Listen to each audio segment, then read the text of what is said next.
श्री शेख मोहम्मद महाराज मंदिराच्या ठिकाणी दरगाह ट्रस्ट स्थापन केल्याने वाद निर्माण झालाय। दरगाह ट्रस्टला विरोध करत ग्रामस्थांनी आज आंदोलन सुरू केलंय। यावेळी हबहप बंडातात्या कराडकर यांनी भेट देत सौगंध मोहम्मद की खाते है मंदिर यही बनाएंगे अशी घोषणा केली। आता मंदिराचा लवकरात लवकर जीर्णोद्धार करावा अशी मागणी केली आहे। बंडातात्या कराडकरांनी मुख्यमंत्र्यांची भेट घेणार असल्याचं म्हटलंय, मात्र मंदिर इथेच बनवणार असल्याचंही ते म्हणाले। सौगंध मोहम्मद की खाते है, सौगंध मोहम्मद की खाते है, सौगंध मोहम्मद की खाते है, हम मंदिर बनाएंगे। अभी हमको कोई रोकेगा नहीं। आप सब फिक्र मत करो, क्योंकि मोहम्मद साहब हमारे साथ है।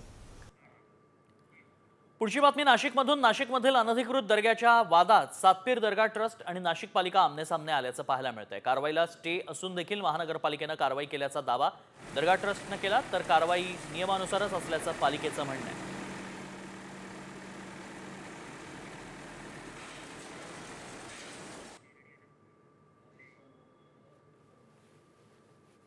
पहिले नगरपालिकाच आली नाही अस्तित्वात, तेव्हापासून पिराचे तिथं स्थान आहे।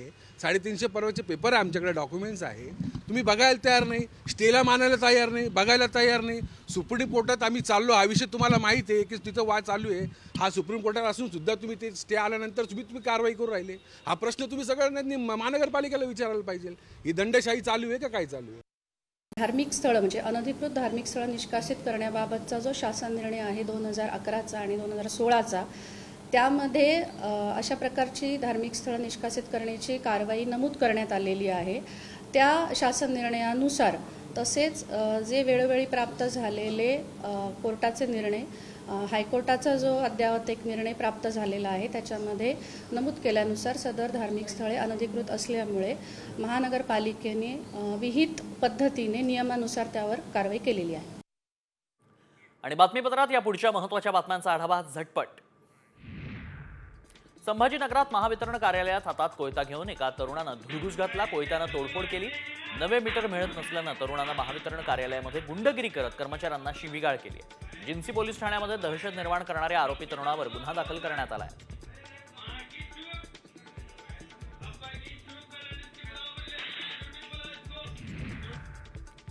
बावडामध्ये लावणीच्या कार्यक्रमात गाण्याची फरमाईश करण्यावरून 2 गटात वाद झाला। यावेळी पोलिसांनी हस्तक्षेप करत कार्यक्रम बंद पाडला। यात्रेच्या निमित्तानं लावणी कार्यक्रमाचं आयोजन करण्यात आलं होतं।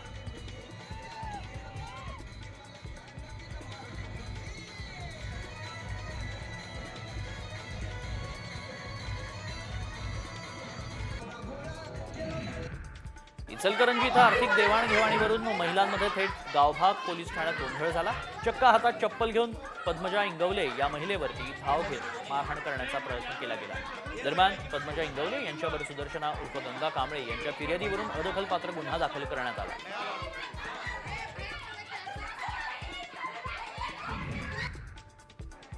कोल्हापुरात फुटबॉल स्पर्धेदरम्यान प्रेक्षकांना थेट गॅलरीमध्ये बक्षीस द्यायचं म्हणून ही जिवंत बकरी आणली। चंद्रकांत चषक फुटबॉल स्पर्धेदरम्यान हा प्रकार घडला असून कोल्हापूर स्पोर्ट्स असोसिएशनने यावर कारवाई केली आहे। स्पर्धेचे संयोजक असलेल्या बालगोपाल तालीम मंडळावर 5000 रुपयांची दंडात्मक कारवाई करण्यात आली आहे।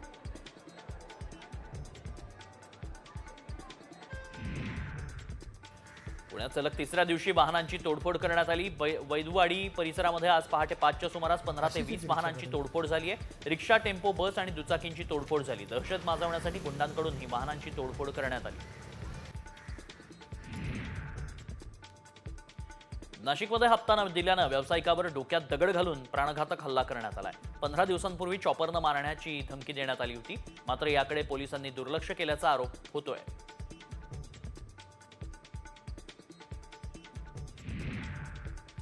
जळगावच्या नशिराबादमध्ये प्रशासनाचा भोंगळ कारभार समोर आलाय। स्मशानभूमीत मोबाईलचा टॉर्च लावून अंत्यविधी पार पडलाय। स्मशानभूमीत सुशोभीकरणासाठी लाखो रुपयांचा निधी गेल्या काही महिन्यांपूर्वी खर्च करण्यात आले, मात्र या ठिकाणी कुठलीही व्यवस्था नसल्यानं नागरिकांनी संताप व्यक्त केलाय। मुंबई शहराच्या वाहतुकीसाठी क्रांतिकारी ठरणारा मेट्रो प्रकल्पाच्या जाळ्यातील सर्वात महत्त्वाचा टप्पा आज पूर्ण झालाय। मुंबई मेट्रो 7A या मार्गिकेवरील महत्त्वाचा बोगदा आज खणून पूर्ण झालाय। या प्रकल्पाची पाहणी स्वतः मुख्यमंत्री फडणवीसांनी केली, तसंच पुढील वर्षांपर्यंत 150 किलोमीटरचा मार्ग अस्तित्वात येईल असं म्हटलंय।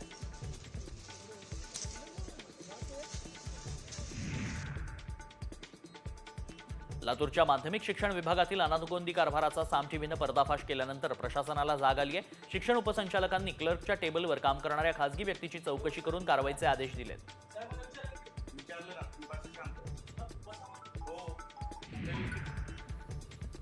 तनिषा भिसे प्रकरणातील ससूनचा अहवाल शासनाकडे पोहोचलाय। गर्भवती मृत्यू प्रकरणी ससून सर्वोपचार रुग्णालयाच्या समितीनं पुणे पोलिसांसह वैद्यकीय शिक्षण विभागाकडे अहवाल पाठवलाय।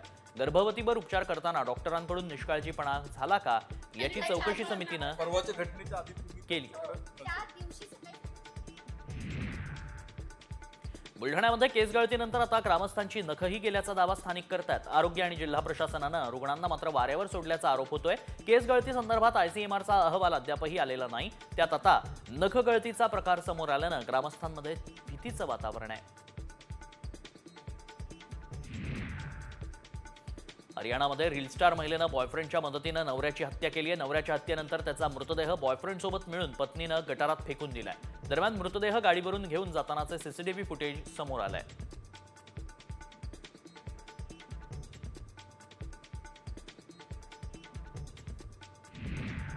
मालवणमधील राजकोट किल्ल्यावर छत्रपती शिवाजी महाराजांचा पुतळा उभारण्याचं काम जवळपास पूर्ण झालंय। येत्या 1 मेला पुतळ्याचं अनावरण करण्यात येणार आहे। इथंच आधी बांधलेला 35 फुटी पुतळा अवघ्या 8 महिन्यात कोसळला होता। आता त्याच ठिकाणी 83 फूट उंच पुतळा उभारण्यात आलाय।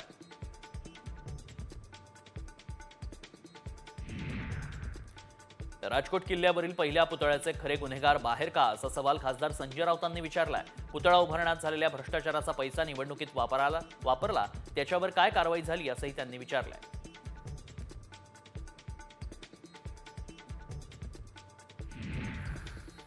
मुंबईसह राज्यातील विविध भागात पाणी प्रश्न दिवसेंदिवस गंभीर होत चाललाय। मागील 2 दिवसांपासून ठाकरे गटाकडून हंडा मोर्चा काढला जातोय। आज हंडा मोर्चाचा 3रा दिवस सांताक्रूज येथील वॉर्ड H विभागावर मोर्चा काढण्यात येतोय। ठाकरे गटाचे नेते अनिल परब आणि आमदार वरुण सरदेसाई यांच्या नेतृत्वाखाली हा मोर्चा काढला जातोय।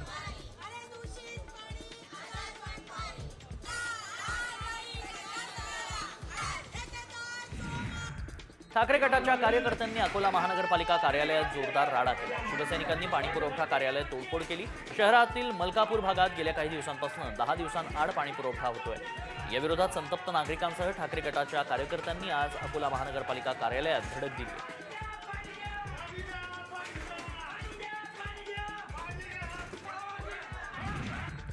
बुलढाणा जिल्ह्यातील बऱ्याच गावांना यंदाच्या उन्हाळ्यात तीव्र पाणी टंचाईचा सामना करावा लागणार असल्याचा अंदाज यंत्रणांनी व्यक्त केलाय। अर्धा जिल्हा पाणी टंचाईच्या छायेत असल्यानं प्रत्येकानं पाणी जपून वापरण्याची गरज आहे।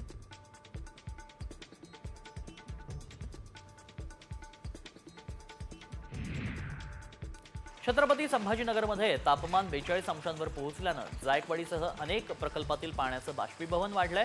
विशेष म्हणजे जायकवाडी धरणात उपसल्या जाणाऱ्या पाण्याच्या तुलनेत 6 पट पाणी दररोज वाफतंय। त्यामुळे सध्या धरणातील पाणीसाठा वेगानं कमी होतोय।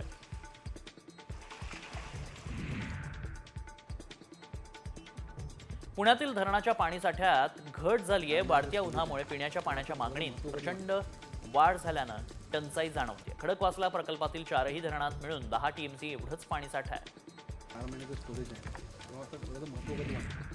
जळगावच्या 40गाव तालुक्यात भूजल पातळी घटली आहे। काही महिन्यांपासून शेतकरी ठिबक सिंचन प्रणालीवर भर देत आहेत। त्यामुळे जमिनीतील पाणी उपसा वाढलाय। त्यामुळे भूजल पातळीत 1 मीटर घट झाल्याचं समोर आल्यानं पाणी टंचाई शक्यता निर्माण झाली आहे।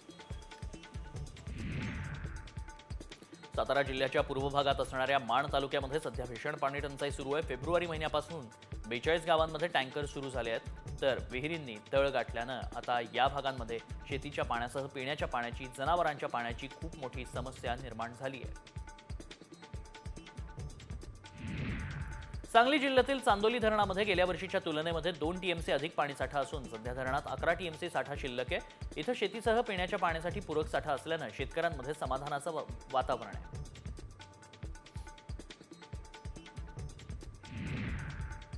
जालन्यात मोसंबीच्या बागेवर कुऱ्हाड चालवली जाते। पाण्याअभावी फळबागा जगवणं कठीण झाल्यानं शेतकऱ्यांनी कठीण निर्णय घेतलाय. 10 ते 12 हजार हेक्टर जमिनीत मोसंबी लावल्यानं मोठं नुकसान झालंय.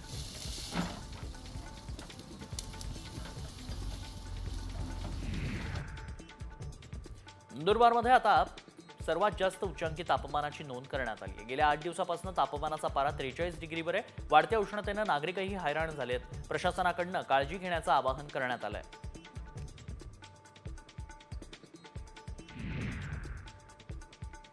मराठवाडा विदर्भात उन्हानं काहिली झाली आहे. मध्य महाराष्ट्रातही तापमान वाढलंय.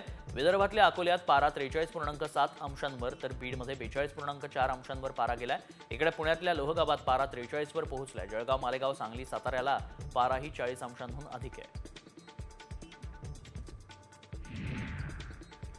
अकोल्यात उन्हाचा पारा 43 अंशांवर पोहोचलाय. या उन्हाच्या तीव्रतेनं नव्यानं लागवड केलेल्या केळी पिकांच्या रोपांची अवस्था नाजूक होऊ लागली आहे. त्यामुळे शेतकरी आता केळी रोपांना वाचवण्यासाठी क्रॉप कव्हरचा वापर करताना दिसू लागली आहे.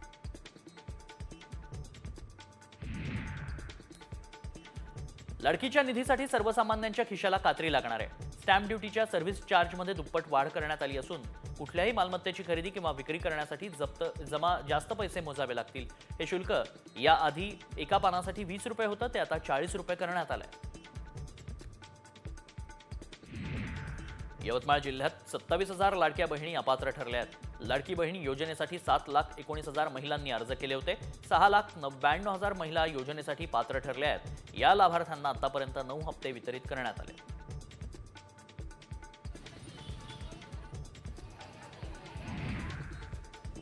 सिडको पुढे घर विक्रीचं संकट उभं ठाकलंय. उपलब्ध करून दिलेली घरं महाग असल्यानं ग्राहकांचा थंड प्रतिसाद मिळतोय. सोडत काढून 2 महिन्यांचा कालावधी लोटला तरी प्रत्यक्ष घर घेण्यासाठी आतापर्यंत अवघ्या 2,900 ग्राहकांनीच कन्फर्मेशन अमाऊंट सिडकोकडे भरली आहे.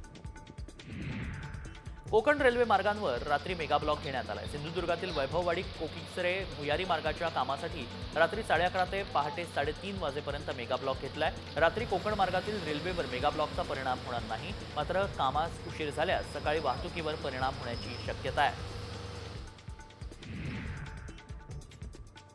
जीएसटीमुळे आता विद्यार्थ्यांना भुर्दंड सहन करावा लागणार आहे. मुंबई विद्यापीठाला 16 कोटींची जीएसटी भरण्याची नोटीस आली आहे. विद्यापीठाला 2017 पासूनचा जीएसटी भरण्यासाठी केंद्रीय जीएसटी विभागानं ही नोटीस बजावली आहे. त्यामुळे आता सरकारी विद्यापीठांनाही उत्पन्नातील वाटा केंद्र सरकारला द्यावा लागेल. राज्यातील शाळांमध्ये शैक्षणिक वर्ष 2025-26 पासून नव्या अभ्यासक्रमाची अंमलबजावणी करण्यात येणार आहे. त्यामुळे नव्या अभ्यासक्रमासह शाळांचं वार्षिक वेळापत्रकही बदलण्याची शक्यता आहे. राज्य अभ्यासक्रम आराखड्यात दैनिक, साप्ताहिक, वार्षिक वेळापत्रकानुसार सर्व शाळांमध्ये अंमलबजावणी करण्याचे निर्देश देण्यात आले.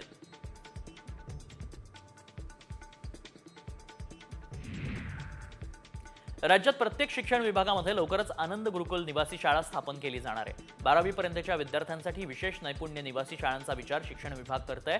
कुशल मनुष्यबळाच्या निर्मितीसह विद्यार्थ्यांचा सर्वांगीण विकास करणं हे महत्त्वाचं उद्दिष्ट यामागे असेल.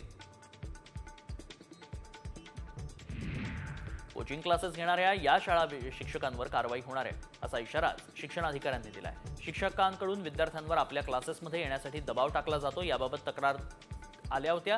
यावर आता सर्वच शाळांमध्ये प्रत्येक शिक्षकाकडून लेखी आश्वासन घेतलं जाणार आहे.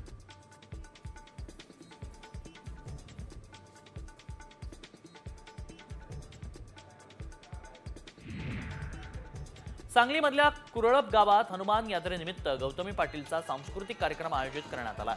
यावेळी ग्रामीण भागातील महिलांनी फार मोठ्या प्रमाणात उपस्थिती दर्शवल्यानं गौतमी पाटीलनं महिला वर्गाचे शेवटी आभार मानले आणि समाधान व्यक्त केलं.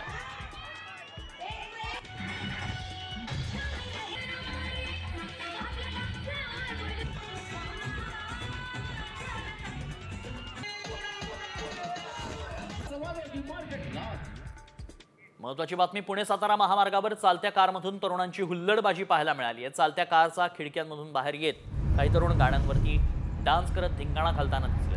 नवले ब्रिज ते कात्रजच्या नवीन बोगद्या दरम्यान हा प्रकार सुरू होता. महामार्गावरील मुख्य 2 लेन अडवून 2 कारमधून हे तरुण हुल्लडबाजी करत होते. महामार्गावरून प्रवास करणाऱ्या एका नागरिकानं हा व्हिडिओ शूट केला.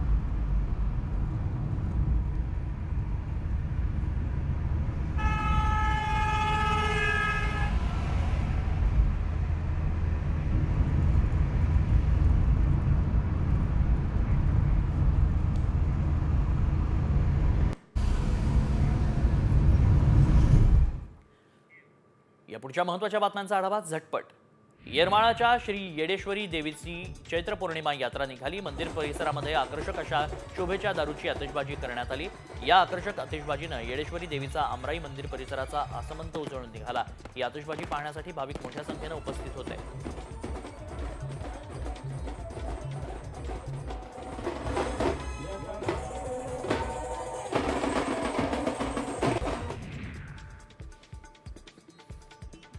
सोलापूर कृषी उत्पन्न बाजार समितीची निवडणूक अखेर जाहीर झाली आहे. यावेळी श्री सिद्धेश्वर शेतकरी विकास पॅनल विरुद्ध श्री सिद्धेश्वर बाजार समिती परिवर्तन पॅनल अशी थेट लढत होणार आहे. दरम्यान 18 जागांसाठी 70 उमेदवार रिंगणात उतरलेत. 27 एप्रिलला मतदान पार पडेल. 28ला मतमोजणी होणार आहे. रत्नागिरीतील एसटी महामंडळ आर्थिक संकटात सापडले. त्यांच्याकडे डिझेल ऑइल कंपन्यांचे 5 कोटी रुपये थकवलेत, तर कर्मचाऱ्यांना सेवानिवृत्तीनंतर रजा रोखी करण्याचे 4 कोटी देणं बाकी आहे. त्यातच एसटी विभागाला महिन्याला 1 कोटींचा तोटा सहन करावा लागतोय. नांदेडच्या मार्केटमध्ये काळ्या हळदीला प्रतिकिलो 1000 रुपये इतका दर मिळालाय. यामुळे कमी क्षेत्रात अधिक फायदा काळ्या हळदीच्या शेतीनं होतोय. अर्धापूर तालुक्यातील शिवार घोडेकर या शेतकऱ्यानं ही लागवड केली. या हळदीचा बाजारभाव 3 लाख रुपये एवढा आहे.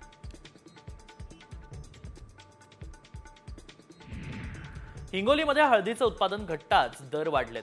वसमत बाजारपेठेत तब्बल 3 किलोमीटरपर्यंत रांगा लागल्यात. परिणामी हळदीच्या सरासरी दरात वाढ झालेली असली तरी आवक मात्र त्या तुलनेत घटली आहे. 15 दिवसांमध्ये 40 ते 50 हजार क्विंटलची आवक झाली आहे.